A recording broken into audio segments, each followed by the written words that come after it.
ఈరోజు మనము self assessment model paper 5th class EVS paper సమాధానాలను తెలుసుకుందాం.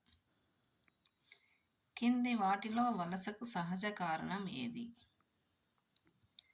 సరైన సమాధానం వరద ప్రభావిత ప్రాంతం నుండి తప్పించుకోవడం. బి సరైన సమాధానం. పండుగ సమయాల్లో కింది వాటిలో ఏది పర్యావరణ అనుకూలమైనది కాదు? స్టైరోఫోమ్ ప్లేట్లను ఉపయోగించడం. సరైన సమాధానం బి స్టైరోఫోమ్ ప్లేట్లను ఉపయోగించడం. వాతావరణం గురించి సరైన వాక్యం ఏది? వాతావరణం అనేది ఒక నిర్దిష్ట ప్రాంతంలో సుదీర్ఘకాలంలో వాతావరణ నమూనాల యొక్క దీర్ఘకాలిక సగటు. సరైన సమాధానం డి. రోజువారీ జీవితంలో ప్లాస్టిక్ వ్యర్థాలను ఎలా తగ్గించవచ్చు? ప్లాస్టిక్ బాటిళ్లను గాజు లేదా స్టెయిన్లెస్ స్టీల్తో భర్తీ చేయడం ద్వారా. సరైన సమాధానం డి.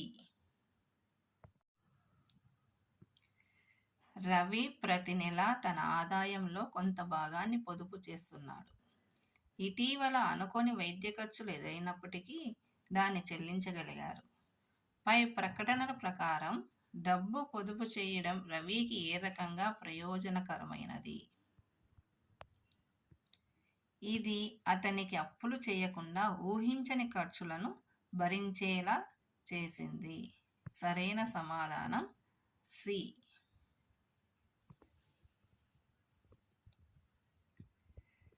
అన్ని జీవులకు ఆహారం యొక్క ప్రాథమిక వనరు ఏది? మొక్కలు. సి సరైన సమాధానం. గీత చదివే పాఠశాలలో ఆమె పట్టణంలోని పిల్లలందరికీ ఉచితంగా చదువు చెబుతారు.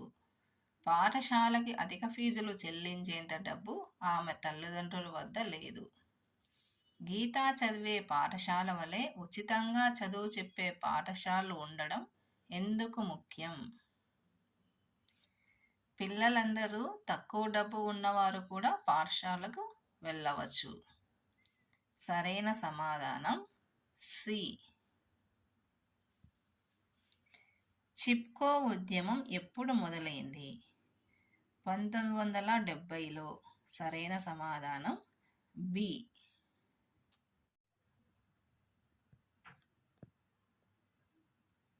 ఇక్కడ ఒక టేబుల్ ఇచ్చారు.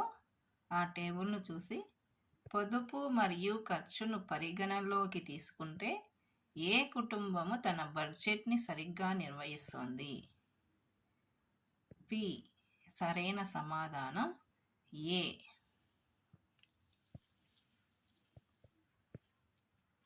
వాతావరణ మార్పుల కారణంగా సముద్ర మట్టాలు విపరీతంగా పెరుగుతున్నాయి. దీని ప్రభావము తీర ప్రాంతంపై ఎలా ఉంటుంది? తీర ప్రాంతాలు మునిగిపోవడం. సరైన సమాధానం డి. ప్రభుత్వ పాఠశాలల్లో చదువు వల్ల మీరు ఎలాంటి ప్రయోజనాలను పొందుతారు?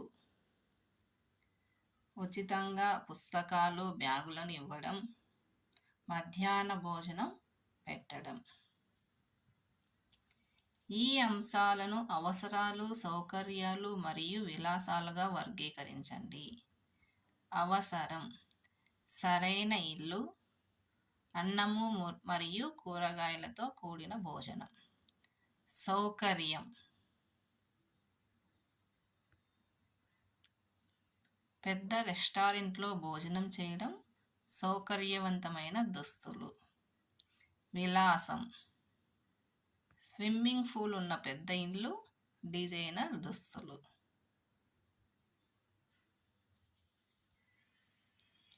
మీకు వచ్చే ఏడాది దీపావళి పండుగను పర్యావరణ అనుకూల పదార్థాలను ఉపయోగించి ఎలా జరుపుకోవచ్చు? కనీసం 2 పాయింట్లు రాయండి. టపాకాయలను కాల్చకుండా నివారించడం, మట్టి దీపాలను పెట్టడం. సమాజం మరియు వ్యక్తులపై వలసలు ఎలా ప్రభావం చూపుతాయి? ఒక సానుకూల మరియు ఒక ప్రతికూల ప్రభావాన్ని రాయండి. వరదలు వచ్చినప్పుడు వ్యక్తులు వలస వెళ్తారు. ఉద్యోగం కోసం కానీ, చదువుకోవడం కోసం కానీ వ్యక్తులు వలస వెళ్తూ ఉంటారు. గ్లోబల్ వార్మింగ్ అంటే ఏమిటి? గ్లోబల్ వార్మింగ్కి ఏదైనా ఒక కారణం రాయండి. భూమి వేడెక్కడాన్ని గ్లోబల్ వార్మింగ్ అంటారు.